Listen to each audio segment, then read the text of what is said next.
Sangareddy assembly కేంద్రంలో BJP పట్న అధ్యక్షులు ద్వారకా రవి ఆధ్వర్యంలో బైక్ ర్యాలీ పీఎస్టీ గార్డెన్ నుంచి నిర్వహించి అనంతరం బహిరంగ సభ పాత బస్టాండ్ అంబేద్కర్ విగ్రహం వద్ద నిర్వహించడం జరిగింది। ఈ కార్యక్రమంలో ముఖ్య అతిథులుగా బీజేపీ జిల్లా అధ్యక్షురాలు గోదావరి అంజిరెడ్డి మరియు రాష్ట్ర నాయకులు రాజేశ్వరరావు దేశపాండే పాల్గొన్నారు। భారీ వర్షంలో ఈ కార్యక్రమం నిర్వహించడం జరిగింది। ఈ కార్యక్రమంలో జిల్లా ప్రధాన కార్యదర్శి మాణిక్రావు, జిల్లా ఉపాధ్యక్షులు వెంకట నరసింహారెడ్డి, జిల్లా అధికార ప్రతినిధి డాక్టర్ రాజా గౌడ్, మున్సిపల్ కౌన్సిలర్లు మందుల నాగరాజు, వాసు కసని, జిల్లా కార్యాలయ కార్యదర్శి దోమల Vijay Kumar, assembly convener M Vishnuvardhan Reddy, co convener Mallesham, మహిళా మోర్చా ప్రధాన కార్యదర్శి మీనా గౌడ్, పుల్లంగారి సురేందర్ పాపన్న, ఎల్లన్న, అజయ్, శివంగుల నాగరాజు, తేజస్విని, రాకేష్ గౌడ్, ప్రవీణ్ యాదవ్, లవన్ కుమార్, పట్టణ అధ్యక్షులు, వివిధ మండలాల అధ్యక్షులు, బీజేపీ నాయకులు, కార్యకర్తలు, ప్రజలు పాల్గొన్నారు।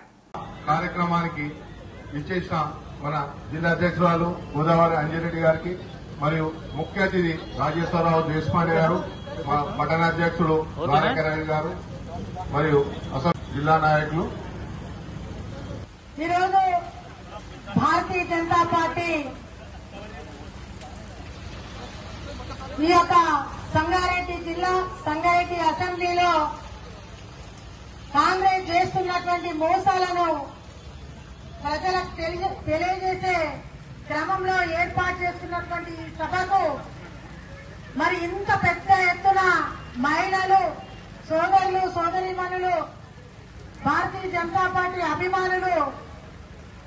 ఇంత పెద్ద వర్షంలో కూడా ఇక్కడికి వచ్చి మరి వర్షం పడుతున్నప్పటికీ అందరూ కూడా ఇక్కడే ఉన్నారు। వారి అందరికీ కూడా నిజంగా హృదయపూర్వక ధన్యవాదాలు తెలియజేసుకుంటూ ఈ స్టేజ్ మీద ఉన్నటువంటి సీనియర్ నాయకులు దేశపాండే గారు, అసెంబ్లీ కన్వీనర్ విష్ణువర్ధన్ రెడ్డి గారు, జిల్లా జీఎస్ మాణిక్రావు గారు,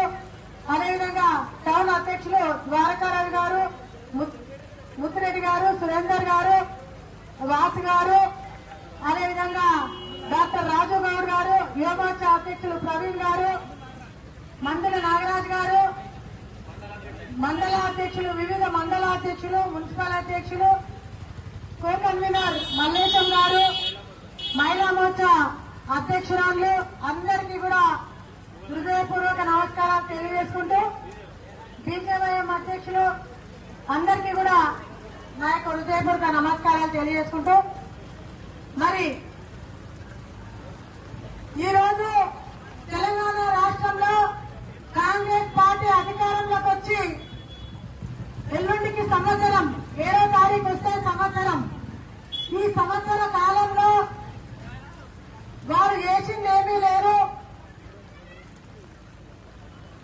చేసిందల్లా ఒకటి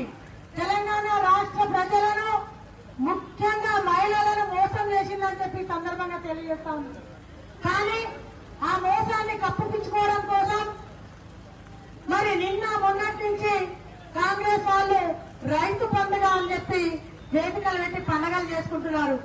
అది రైతు పండుగ కాదు, రైతు గోస అని చెప్పి ప్రజలందరూ చెప్పుకుంటున్నటువంటి సందర్భం మనం చూస్తా ఉన్నాం। ఈరోజు యువతను దగా చేసిండ్రు, మహిళలను మోసం చేసిండ్రు, ఆటో వాళ్ళను, ఆటో డ్రైవర్లను అధోగతి పాలు చేసిండ్రు। మరి ఇన్ని చేసి కూడా మేము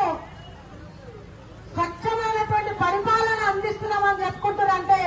అంతకంటే సిగ్గుచేటు లేదని చెప్పి నేను ఈ సందర్భంగా మరి స్టూడెంట్స్ కి అందరికీ కూడా గర్ల్స్ కి స్కూటీ ఇస్తా అని చెప్పిండు, ఏ ఒక్కరికైనా ఇచ్చినా అని చెప్పి ఈ సందర్భంగా అడుగుతా ఉన్నాను। మహిళలకు ఇచ్చే 2500 ఏదైతే బీఆర్ఎస్ టీఆర్ఎస్ ప్రభుత్వం ఇస్తుందో వాళ్ళు ఇచ్చింది మీకు సరిపో